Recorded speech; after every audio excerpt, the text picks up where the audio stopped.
봉독해 드리겠습니다. 에레미야 42장 18절에서 22절까지 봉독해 드리겠습니다. 구약 1121쪽입니다.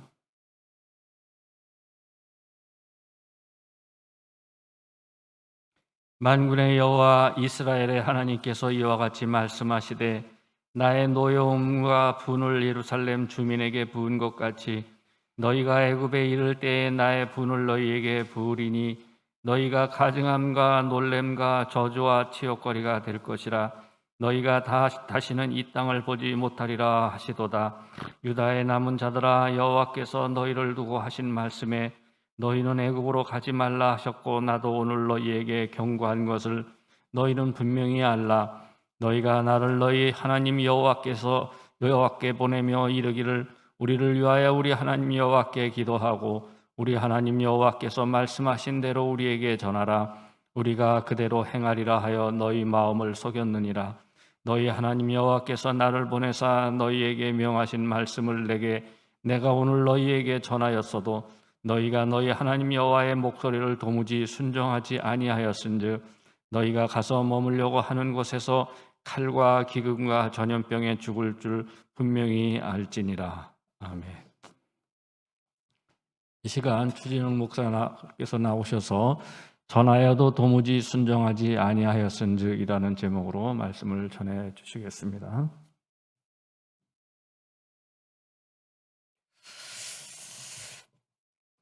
다 같이 기도하겠습니다. 하나님 감사합니다. 오늘도 우리가 말씀 가운데 우리 심령에 큰 자극이 있게 하여 주시옵소서. 그 빛으로 찾아와 주실 때 오늘도 우리가 철두철미한 시인과 회개가 있게 하시고 이제는 빛이 임하고 생명이 임하는 심령 될 수 있도록 주님 만들어 주시옵소서. 예수님의 이름으로 기도합니다. 아멘. 하나님의 말씀은 곧 능력입니다. 그래서 하나님의 말씀을 통해 역사함이 일어납니다. 세상이 창조되고 병든 자가 치유되며 잠자는 자가 깨어납니다. 바닷속에서 한 민족이 일어나기도 하며 전쟁의 광풍 속에서 한 나라가 보존되기도 하는 것입니다. 그러나 더 놀라운 것은 그 말씀은 한 사람의 인생을 변화시킨다는 사실입니다. 죽은 자가 산자가 됩니다. 산자가 영원히 사는 그 역사가 임하게 되는 것입니다. 산자에게는 생기가 넘칩니다. 함께 있는 것만으로도 타인에게 기쁨과 평안을 줍니다. 그늘진 마음에 빛을 전하고 절망에 빠진 자에게 생명의 손길이 되어줍니다. 그러므로 모든 자를 유익하게 하는 복의 근원이 되는 것입니다. 사랑하는 성도 여러분, 악하고 어지러운 이 시대 가운데 산자로서 복의 근원이 되길 주님의 이름으로 축원합니다. 그러나 말씀을 주어도 듣지 않는 자들이 있습니다. 살 길을 주어도 그 길을 걷지 않는 자들이 있는 것입니다. 노아의 시대에 무려 100년 동안 산 꼭대기에 세워진 방주를 보며 사람들은 궁금해했을 것입니다. 왜 저 큰 배가 저 산 위에 있어야 하는가라고 말이죠. 그리고 방주를 궁금해하는 것만큼 오늘 하나님이 물로 심판하시겠다는 그 말씀은 삽시간에 퍼져나가기 시작했습니다. 모든 사람들이 그 말씀을 듣게 되었습니다.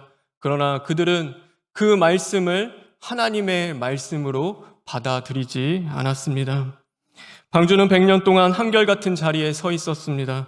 그러나 그들은 살 길을 주어도 그 배에 오를 마음이 없었던 것입니다. 하나님께서는 살 길, 생명의 길을 우리에게 마련해 주십니다. 그리고 우리를 그곳으로 오라고 부르십니다. 그러나 정작 우리가 그 길을 걷지 않는다면 그것은 아무 소용이 없는 것입니다. 말씀을 주어도 그 말씀이 들리지 않는다면 우리에게는 그것이 의미가 없는 것입니다. 오늘 하나님의 심판이 유다에 임하게 되었습니다. 바벨론의 느부갓네살 왕이 유다를 침략해 왔습니다. 성벽은 허물어지고 모든 왕국과 집은 불에 타기 시작했습니다. 사람들로 북적이던 거리의 소리는 사라졌습니다. 아이들의 웃음소리도 추수하는 사람들의 흥겨운 노랫소리도 더 이상 들리지 않았습니다. 시드기야 왕의 아들들은 모두 죽임을 당하고 그조차도 눈이 뽑힌 채 바벨론으로 끌려가게 됩니다. 느부갓네살은 그 땅에 총독 그다랴를 세웁니다. 그런데 그 사람은 서기관 출신으로 매우 성심이 착한 사람이었습니다. 낙심한 자들을 격려하고 먹고 살 대책을 세웁니다. 그리고 파괴된 집을 수리하였습니다. 그를 통하여서 그 희망 없는 땅에 다시금 사람들이 희망을 바라보기 시작했습니다. 그러나 왕족 출신의 이스마엘이 오늘 와세 왕가를 무너뜨리고 바벨론에 협력하는 그 그다랴에게 앙심을 품기 시작합니다. 그리고 마침내 그다랴를 무참히 살해하는 그 사건이 벌어지게 되었습니다. 가까스로 그다랴의 그 군대 장관인 요하난이 그 모든 것들을 수습하고 이 이스마엘을 몰아냈습니다. 그러나 오늘 총독이 살해된 사실이 바벨론에게 알려지면 그곳에서 어떤 조치를 취할지 아무도 알 수 없었습니다. 두려움에 사람들이 사로잡히기 시작합니다. 이럴 바에는 차라리 우리가 애굽으로 도망치자라고 사람들이 이야기합니다. 하나님이 주신 그 약속의 땅을 버리고 어쩌면 다시금 출애굽했던 것을 거슬러 올라가는 애굽으로의 그 도피를 그들이 생각한 것입니다. 그러나 애굽에서 자신들을 받아줄지 또한 알 수 없는 일이었습니다. 그래서 그들이 오늘 예레미야를 찾아갑니다. 그리고 자기들이 가야 할 길과 해야 할 일이 무엇인지를 알려달라고 예레미야에게 이야기합니다. 그것이 좋든지 싫든지 하나님의 말씀으로 받아들이고 절대 순종하겠다고 그들이 고백하는 것입니다. 그들의 믿음은 누구보다도 순수해 보이고 깊어 보입니다. 그러나 변덕이 죽을 듯하는 사람의 고백은 험악하고 나약하기 짝이 없었습니다. 오늘 예레미야에게 그들에게 말합니다. 바벨론을 두려워하지 말고 애굽으로 내려가지 말라. 하나님이 너희와 함께 하실 것이다. 만약 그들을 두려워하여 너희들이 애굽으로 내려간다면 너희들에게 칼과 기근과 전염병이 따를 것이라고 말씀하였습니다. 그러나 그들에게 오늘 그 말씀이 들리지 않습니다. 하나님의 말씀이 그들의 심령에 닿지 않는 것입니다. 결국 그 말씀을 듣지 않고 그들은 애굽으로 내려가는 그 죄를 범하게 되었습니다. 하나님은요, 변덕스러운 우리의 마음을 너무나 잘 알고 계십니다. 그래서 믿음을 우리 안에 두신 것이 아니라 바로 하나님의 말씀 안에 두셨습니다. 인간의 그 속에 있는 확신 속에 그 믿음을 두신 것이 아니라 오늘도 불변하시는 영원한 하나님의 말씀 안에 우리의 믿음을 하나님께서 두신 것입니다. 그래서 믿음은 들음에서, 들음은 그리스도의 말씀 안에 있다고 우리에게 가르쳐 주고 계신 것입니다. 그러므로 말씀의 빛이 임하지 않고서는 믿음이 생길 수가 없습니다. 하나님의 말씀이 그 심령을 울리고 그 말씀이 들리지 않는다면 오늘 우리의 믿음이 자랄 수가 없는 것입니다. 그들도 하나님이 무슨 말씀을 하든지 그 뜻을 순종하고 신뢰하고 싶은 그런 마음이 분명히 있었을 것입니다.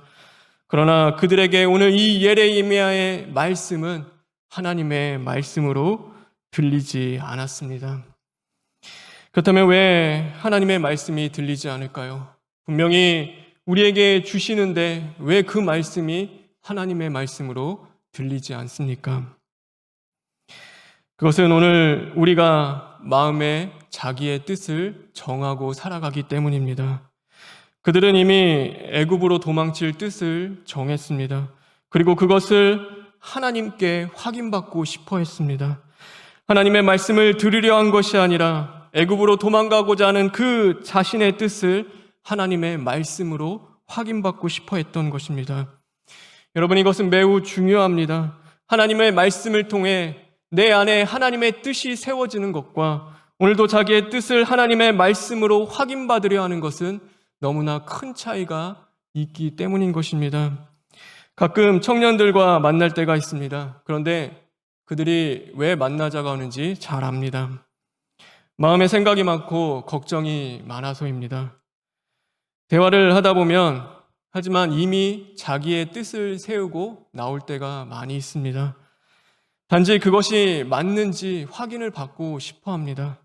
그러면 저는 더 이상 싫은 소리를 하지 않습니다. 결국에는 어떤 말을 해도 자기의 뜻을 쫓아갈 것이기 때문입니다. 우리는 무엇이든지 주님이 말씀하시면 순종하겠다고 기도합니다. 분명히 기도하는 그 순간은 우리는 진심이었고 그 고백에는 거짓이 없었습니다. 그러나 이미 내 안에 정해 있는 그 자신의 뜻이 하나님의 말씀보다 더 강하기 때문에 하나님의 말씀은 온데간데 없고 오늘도 그 자신의 뜻을 바꿀 생각이 없는 것입니다. 오히려 자신의 뜻을 하나님의 뜻으로 만들려는 그 악한 생각만이 난무하기 시작합니다. 그러므로 참된 하나님의 말씀은 더 이상 하나님의 말씀이 아닙니다. 자신의 뜻을 방해하는 거짓된 말씀이 되어 버리는 것입니다. 대통령 선거 결과에 승복하지 못하고 자신의 뜻을 굽히지 않는 그 자리에는 하나님의 그 뜻이 없는 것처럼 국민의 뜻 또한 없는 것입니다. 그것이 아무리 국민의 뜻이라고 하도 자신의 뜻을 방해하는 그런 거짓된 뜻이 되어 버리는 것입니다. 오늘 그들도 마찬가지였습니다. 자신의 뜻을 돌이킬 마음이 없었던 그들은 예레미야를 거짓 선지자로 몰아가기 시작합니다. 그리고 그를 통해서 주었던 그 하나님의 말씀, 그 귀한 하나님의 말씀을 거짓된 말씀으로 만들어 버렸습니다.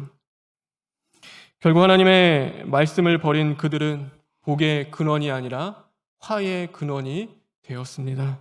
모든 자들에게 하나님의 복을 전하고 하나님의 생명을 전하고 빛을 전해야 할 그들이 칼과 기근과 전염병을 전하는 자들이 되어 버린 것입니다. 우리도 마찬가지입니다. 우리 안에 하나님의 말씀이 없다면, 오늘도 자기의 뜻으로 하나님의 말씀을 바꾼다면 우리는 복의 근원이 되는 것이 아니라, 세상을 향하여 빛을 비추는 것이 아니라 오늘도 그 땅에 칼과 기근과 전염병을 전하는 화의 근원이 될 수 있는 것입니다. 사람들은 오늘날 교회가 위기라고 이야기합니다. 코로나로 인하여 교인 수가 줄고 교회가 코로나의 온상처럼 느껴지기 때문입니다. 그런데 그거 진짜 위기 아닙니다. 진짜 위기는 바로 하나님의 말씀이 사라지는 것입니다. 내 안에 하나님의 말씀이 들리지 않습니다. 교회 안에서의 하나님 말씀이 들리지 않는 것입니다. 세상을 향하여 경적을 울려야 할 그 하나님의 말씀이 사라지는 것입니다. 여러분, 그때가 진짜 위기인 것입니다. 그러므로 교회는 재난의 칼을 피하는 것이 중요한 것이 아니라 오늘도 하나님의 말씀이 없는 땅이 될까봐 우리는 근심하며 눈물로 부르짖어야 하는 것입니다. 우리에게 안전한 땅이 어디 있겠습니까? 우리에게 안전한 땅은 재난이 없는 땅이 아닙니다. 우리에게 안전한 땅은 바로 하나님의 말씀이 함께하는 땅입니다. 칼을 피하는 것이 아니라 하나님의 말씀을 듣고 순종하면 하나님께서 칼을 물리쳐 주신다고 말씀하십니다. 하나님의 말씀을 들어야 오늘 우리는 이 환난의 때를 믿음으로 이겨나갈 수가 있는 것입니다. 그러면 우리는 어떻게 해야 하나님의 말씀을 들을 수 있습니까? 들리지 않던 그 말씀이 어떻게 해야 우리 심령 가운데 메아리 치며 오늘도 우리의 심령에 강한 자극으로 하나님의 말씀으로 우리에게 들려오는 것일까요? 우리 안에 자기 뜻이 강하면 하나님의 말씀이 들릴 수 없다고 이야기했습니다. 자기 뜻이 살아있으면 하나님의 뜻을 세울 수 없는 것입니다. 그래서 자기 부인하지 않고는 예수 그리스도의 세계로 나아갈 수 없다고 주님도 분명하게 말씀하신 것입니다. 오늘 우리에게는 강한 자기 부인이 있어야 합니다. 그런데 그것은 쉬운 일이 아닙니다. 단순히 우리가 욕심을 조금 줄이고 하나님의 말씀을 인정하는 것을 이야기하지 않습니다. 그것은 철저한 자기 포기를 넘어서 자기 죽음의 길이기 때문입니다. 그래서 이 자기 부인은 오직 십자가 도의 말씀으로 이루어지는 것입니다. 십자가는요, 견디는 것이 아닙니다. 그것은 우리가 지는 것을 이야기합니다. 자신의 뜻을 붙잡고 견뎌내는 자리 아닙니다.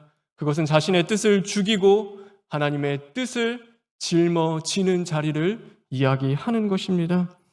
그래서 십자가는 늘 치열합니다. 그곳에는 영원히 만날 수 없는 두 개의 선이 부딪히는 치열한 전쟁터와 같은 곳이기 때문입니다. 성령과 육신의 세계가 부딪히고 하늘과 땅이 마주하며 죄와 은혜, 오늘도 죽음과 부활이 만나는 곳이기 때문입니다. 더 나아가서는 자기의 뜻과 하나님의 뜻이 만나는 자리이기도 한 것입니다. 그곳에서 우리가 철두철미한 시인과 회개를 통하여 자기의 뜻을 십자가에 못 박고 오늘도 하나님의 말씀을 받아들이는 자가 바로 복된 자인 것입니다. 결국 자기를 부인하는 자는 하나님의 말씀이 임하게 됩니다. 그러므로 하나님의 뜻을 세우고 믿음의 열매를 맺게 되는 것입니다. 뜻이 바로 서니 그의 길 또한 하나님께서 형통하게 해주십니다. 다니엘이 하나님 앞에 뜻을 세우고 느부갓네살 왕의 음식을 먹지 않았을 때 하나님께서는 그와 함께 주셨습니다. 그리고 그를 세상이 감당할 수 없는 하나님의 사람으로 세워주십니다. 그가 겪는 시련조차도 그를 걸려 넘어지게 하는 걸림돌이 아니라 그의 믿음을 더욱더 자라고 성숙하게 하는 디딤돌로 하나님께서 바꾸어 주셨습니다. 그러니 즐거우나 괴로우나 주님으로 기쁨과 감사가 충만한 삶을 살아가게 되는 것입니다. 저와 여러분에게 그런 은혜가 있기를 주님의 이름으로 축원합니다. 예전에 기사를 본 적이 있습니다. 일본의 57세 남성이 노력해서 스킨스쿠버 자격증을 땄습니다. 그리고 그 험한 바다를 끊임없이 오가며 자신을 내던지는 그런 내용의 기사였습니다. 그런데 그가 그렇게 바다를 몇 년 동안 끊이지 않고 들어가는 이유가 있었습니다. 그것은 무엇이냐면 죽은 아내를 사랑했기 때문입니다. 쓰나미 때 실종된 사랑하는 아내를 찾기 위해서 그는 목숨을 걸고 그 험난한 바닷속을 몇 년 동안 들어갔던 것입니다. 남들이 보기에는 참으로 어리석어 보이는 일이었습니다. 그런데 그는 그때가 가장 행복하다고 말합니다. 남들은 바다에 뛰어든다고 생각하는데 그는 오늘 그가 하는 것은 바로 그의 사랑하는 아내의 품으로 뛰어든다고 생각했기 때문입니다. 십자가의 도가 멸망하는 자들에게는 미련해 보입니다. 그러나 예수 그리스도를 사랑하고 예수님을 찾는 자들에게는 십자가 안에 진정한 행복과 평안이 있는 것입니다. 남들이 보기에는 죽으러 뛰어드는 것 같습니다. 어리석어 보입니다. 그러나 우리는 그리스도의 사랑 안으로 뛰어드는 것입니다. 사랑하는 성도 여러분, 십자가도 그 죽고 부활의 말씀 안에서 오늘도 우리의 자아가 죽고 하나님의 뜻이 세워짐으로 다가오는 그 추수감사절, 주님이 기뻐하시는 믿음의 열매를 거둘 수 있는 저와 여러분 되길 주님의 이름으로 축원합니다. 우리 시간 기도하겠습니다. 하나님 감사합니다. 하나님의 말씀이 들려야 우리 안에 믿음의 열매가 맺을 텐데 하나님 오늘도 내 자아와 정욕과 그 죄의 쓴뿌리가 강함으로 말미암아 하나님의 말씀으로 듣지 못하는 우리의 미련하고 어리석은 죄인들을 주님 용서하여 주시옵소서. 하나님 그 빛으로 찾아왔을 때 우리 안에 강한 자극이 있게 하시고 오늘도 애통하는 심령으로 철두철미 시인하고 회개하며 그 십자가 앞에서 우리가 죽고 부활의 말씀을 이루어갈 수 있는 복된 자들 되게 하여 주시옵소서. 그러므로 말미암아 하나님의 말씀이 우리 안에 살아 약동하고 이제는 세상이 감당할 수 없는 믿음의 사람들로 다시금 고침받고 거듭날 수 있는 저희들 되게 하여 주시옵소서. 예수님의 이름으로 기도합니다. 아멘.